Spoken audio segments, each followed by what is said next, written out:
Oh, hello, great readers. I'm Belchan. I'm Nimikung. I'm Banchan. In this class, I'll read to all of you. Chap. 15 Sec. 4 of Jane Eyre and an Autobiography. As. Ah. Jane Eyre, an Autobiography. Brontë. Claire. 15 Sec. 4. The sound was hushed. I tried again to sleep, but my heart beat anxiously. My emoid tranquility was broken. They clucked. Far down in the hall. Struck 2. Just then it seemed my chamber door was touched. Outside. I said, "Who is there?" Nothing answered. I was chilled with fear. All at once I remembered that it might be Pilate, who, when the kitchen door chanced to be left open, not unfrequently found his way up to the threshold of Mr. Rochester's chamber.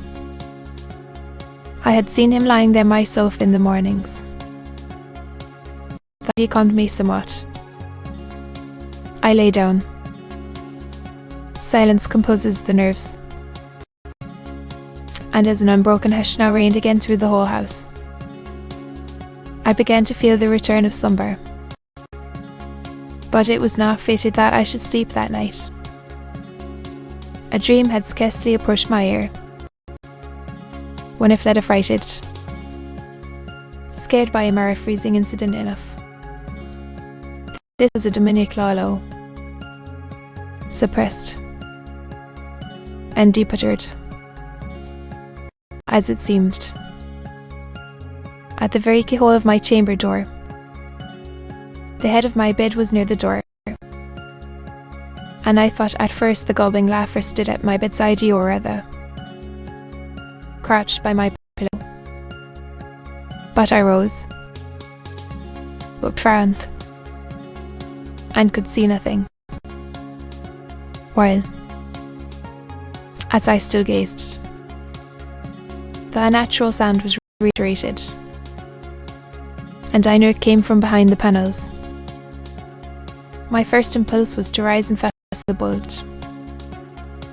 My next, again to cry out. Something gurgled and moaned. Along. Steps retreated up the gallery towards the third-story staircase. A door had lately been made to shut in that staircase. I heard it open and close, and all was still. Was that grey spool? And is she possessed by the devil? Thought I. Impossible now to remain longer by myself. I must go to Miss Fairfax. Shall I withdrew the bolt and opened the door with a trembling hand. There was a candle burning, just outside and on the matting in the gallery. I was surprised. At the circumstance, perceived they are quite dim, as if filled with smoke, and looking to the right hand and left her, find whence these blue wreaths issued. I became further aware of a strong smell of burning. Something creaked. Was a door ajar in that door? Was Mr. Rochester's smoke rushed in a cloud from thence? I thought no more of Miss Fairfax. I thought no more of Grace Poole or the laugh, and insisted I was within the chamber. Bed, the curtains were on fire. In the mist of blaze and vapour, Mr. Rochester lay stretched motionless, in deep sleep. Wake, part, Ishkim, but he only murmured enter, and had stupefied him. Not a moment could be lost. Kindling, I rushed to his basin and ewer, fortunately, and the other deep, and both were full with water. Up to reach the bed, and its occupant flew back to my own room, brought my water jug, baptized the couch afresh, and aid succeeded in extinguishing the flames which were devouring it. Quenched. Lament, I had emptied it, and above all, I had liberally bestowed, roused Mr. Rochester at last. Now dark. I knew he was awake, anathemas of finding himself lying in a pool of water. Card. No, sir, I answered, but there has been a fire. You are quenched now. Alles in Christendom, is that Jane Eyre? He demanded. With me. Which sorceress? Who is in the room besides you? I will fetch you a candle, sir, and in heaven's name get up. Somebody has plotted something there. I am up now, but at your peril you fetch a candle. Yet get into some dry garments, if any dry there bees. Dressing gown. I did run colory. He took it from my and held it up the bed, all blackened and scorched. The sheets drenched, swimming in water. What is it? And who did it? He asked. Related to him what had transpired, gallery.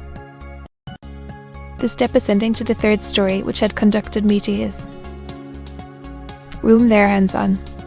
He listened very gravely, his face, as I went on, expressed more concern than astonishment. He did not immediately speak when I had concluded. Shall I call Miss Fairfax? I asked. Why, yes, Fairfax.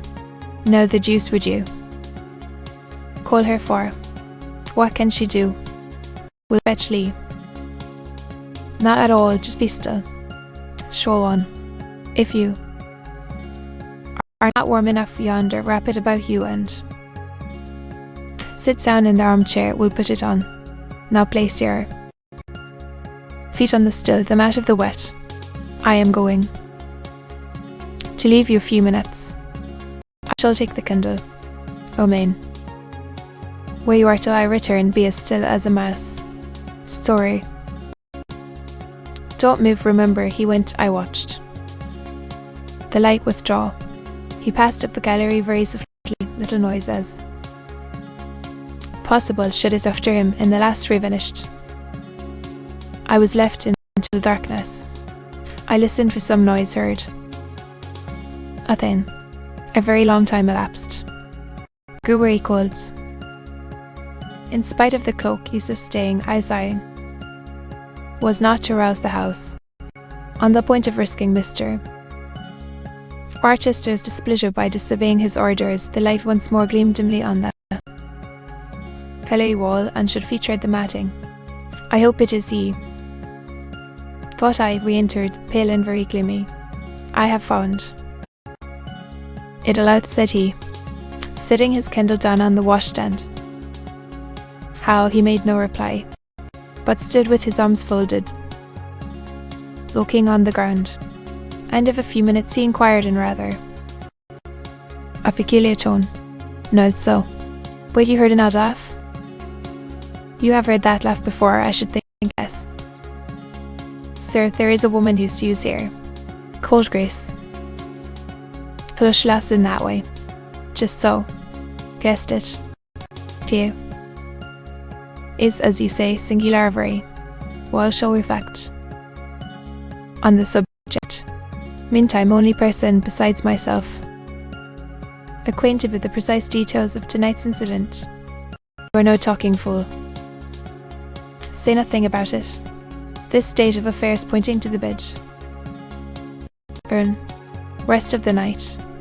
Good night then, sir, said I, departing. Seemed surprised very inconsistently so, as he had just told me to go. Exclaimed, are you quitting me already, you? Said I might go, not without taking leave, not without a word or two of acknowledgement and goodwill. Now, in short, in that brief, dry fashion. Why, you have saved my life, snatched me from a horrible and excruciating death. Walked past me as if we were mutual strangers. He held out his hand. I gave him mine. He took it first and won both his own. You have saved My life is so immense a debt. I cannot say more. Obligation, but you, it is different. You feel your benefits no burden. Host gazed at me, was checked. Good night again. Sir, there is no debt, benefit, burden, obligation. I knew, he continued. Well, sometime you saw it. In your eyes when I first beheld you, to my very inmost heart served for. Nothing. People talk of natural sympathies. I have heard of good Jenny. Babel. My cherished preserver, strange energy was in his voice, in his look. I am glad I happened to be awake, they said. Then I was going. What?